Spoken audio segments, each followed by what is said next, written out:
Hello all. इस lecture में हम पढ़ते हैं टेलर की एक टेक्निक साइंटिफिक मैनेजमेंट की डिफरेंशियल पीस वेज सिस्टम। तो डिफरेंशियल पीस वेज सिस्टम क्या होता है, इसको पढ़ने से पहले मैं आपको एक एग्जांपल देता हूं। सपोज तीन वर्कर हैं। एक वर्कर ए है, एक वर्कर बी है और एक सी वर्कर है। ठीक है। तो ए कितना यूनिट्स बनाता है? एक बनाता है 10 यूनिट्स। बी बनाता है 8 यूनिट्स और सी बनाता है 12 यूनिट्स। ठीक है। और रेट क्या है? रेट है, मान लो 10 का रेट है। ठीक है, एक यूनिट बनाने में 10 रुपए मिलेंगे। ठीक है। तो अगर 10-10 रुपए तीनों को मिलेंगे तो कितना पैसा कमा लेंगे ये लोग? ए कितना कमा लेगा? 100 रुपये कमा लेगा। बी कितना कमा लेगा? 80 रुपये कमा लेगा। और सी कितना कमा लेगा? 120 रुपये कमा लेगा। ठीक है। तो इतने पैसे ये कमाएंगे। देखो, जो ज्यादा यूनिट कमाएगा वो तो ज्यादा ही कमाएगा। ठीक है। और जो कम यूनिट बनाएगा वो कम कमाएगा। ठीक है। और अगर मैं बोलूं आपसे कि स्टैंडर्ड स्टैंडर्ड कितना है? स्टैंडर्ड है 10 यूनिट। ठीक है। तो यानी कि ए 10 यूनिट बना रहा है तो ए क्या है? ए एवरेज वर्कर है।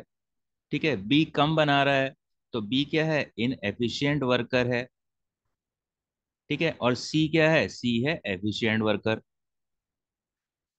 ठीक है। तो टेलर ने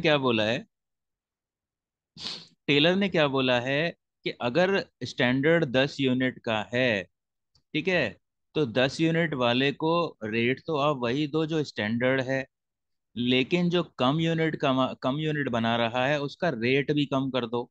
मान लो इसको 9 के रेट पे मिलेगा और जो ज्यादा यूनिट बना रहा है उसका रेट भी बढ़ा दो। ठीक है। तो अब कितना पैसा कमाएंगे? देखो, ये ए तो 100 रुपये ही कमाएगा। ठीक है। और जो बी है जिसने कम काम किया है स्टैंडर्ड से और उसका रेट भी कम हो गया है, तो ये कितना कमाएगा? 72 रुपीज। और जो सी है, सी जो एफिशिएंट वर्कर है उसका रेट भी बढ़ गया है, तो 12 × 11 कितना होता है? 132 रुपीज। ठीक है। तो यानी कि यहाँ पे डिफरेंशियल पीस वे सिस्टम में क्या बोला गया है? इसमें यह बोला गया है कि जो एफिशिएंट वर्कर्स हैं उसको हायर रेट पे आप वेजेस दो। ठीक है। और जो इनएफिशिएंट है उसको लोअर रेट पे वेजेस दो। ठीक है। यानी कि जो अच्छा काम करता है और जो खराब काम करता है, जो खराब काम करने वाला तो कम पैसे कमाएगा और अच्छा काम करने वाला ज्यादा पैसे कमाएगा। लेकिन इसमें क्या है, डबल फायदा क्या होगा? जो ज्यादा काम कर रहा है उसका रेट भी बढ़ा दिया हमने। ठीक है। तो जब रेट भी बढ़ा दिया तो ये क्या है? एक मोटिवेटर का काम तरह मोटिवेटर है। ठीक है। उसको लगेगा कि उसको 10 की जगह 11 के रेट में मिलेगा तो वो और अच्छा काम करने के लिए मोटिवेट होगा। और जो इनएफिशिएंट है उसका रेट भी कम कर दिया। ठीक है। तो इसका रेट भी जब कम कर दिया तो ये कम कमाएगा, तो ये भी मोटिवेट होगा कि ये भी एफिशिएंट बन जाए, कम से कम एवरेज तो बन ही जाए। ठीक है।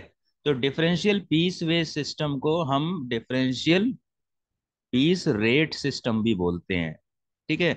यानी कि रेट भी डिफरेंट हो जाता है एफिशिएंट का और इनएफिशिएंट का। तो इस तरीके से जो एफिशिएंट वर्कर्स हैं उनको ज्यादा रेट पे आपको,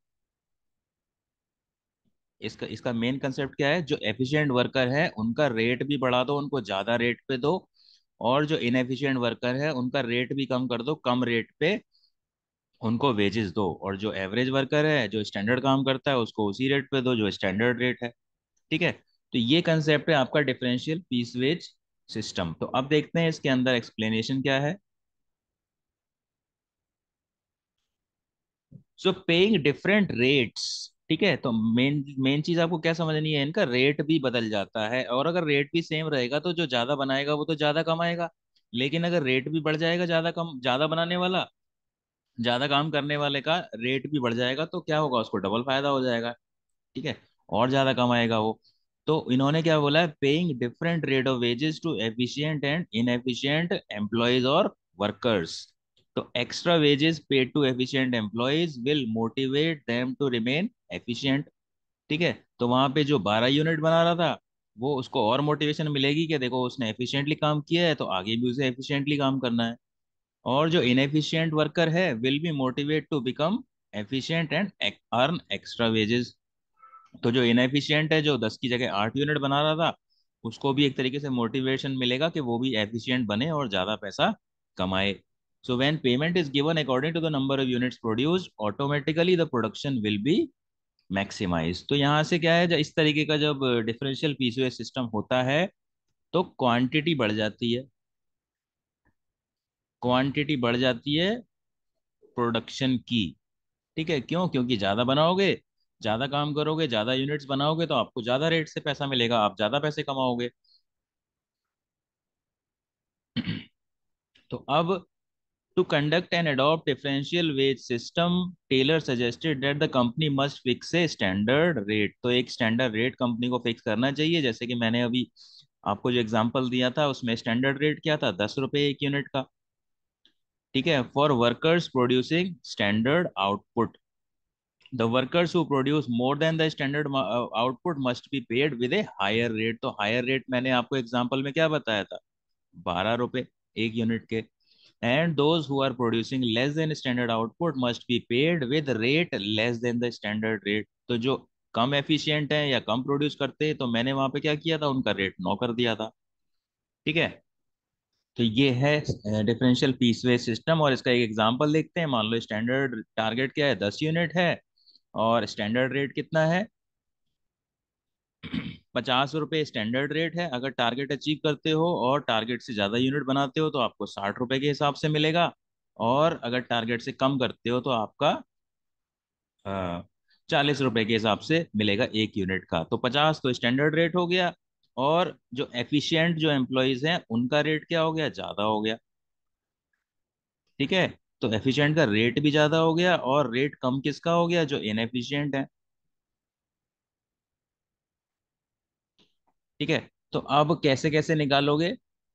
सपोज एक वर्कर 10 यूनिट बनाता है, तो उसको क्या मिलेगा, 10 यूनिट इंटू 50, 500 रुपये कमाएगा वो। और एक वर्कर अगर 12 यूनिट बनाता है, तो 12 को आपको क्या करना है, 12 तो एक्सीडिंग टारगेट है, टारगेट से ज्यादा काम कर रहा है वो, तो उसका रेट भी बढ़ा दो, तो 12 इंटू 60 हो जाएगा, 720। ठीक है, 720 रुपये कमाएगा। और जो तीसरा वर्कर है, जो 8 यूनिट ही बना रहा है, जबकि स्टैंडर्ड था 10 यूनिट। ठीक है, तो जो स्टैंडर्ड से कम काम कर रहा है, उसका रेट भी कम कर दो, यानी कि 8 इंटू 40, ये 320 रुपये कमाएगा। ठीक है, अब the difference in wages will motivate the workers to become efficient and earn more. तो ऐसा क्यों किया गया है, यहाँ पे इसका रेट बढ़ा दिया। देखो यहाँ पे ये स्टैंडर्ड रेट है 50, और जो ज्यादा यूनिट बना रहा है उसका रेट बढ़ा दिया मैंने, और जो कम यूनिट बना रहा है उसका रेट घटा दिया। तो इस तरीके से जब वेजेस दी जाती है, तो लोग क्या मोटिवेट होते हैं कि वो भी एफिशिएंट बने और ज्यादा पैसे कमाए। ठीक है, तो ये था आपका डिफरेंशियल बीस वेज सिस्टम, और ये एक इम्पॉर्टेंट कंसेप्ट है आपके चैप्टर का।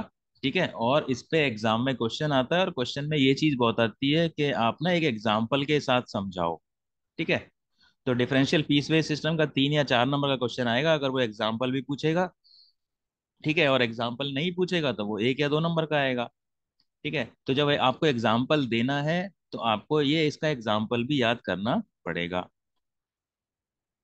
So that is it for this lecture, thank you.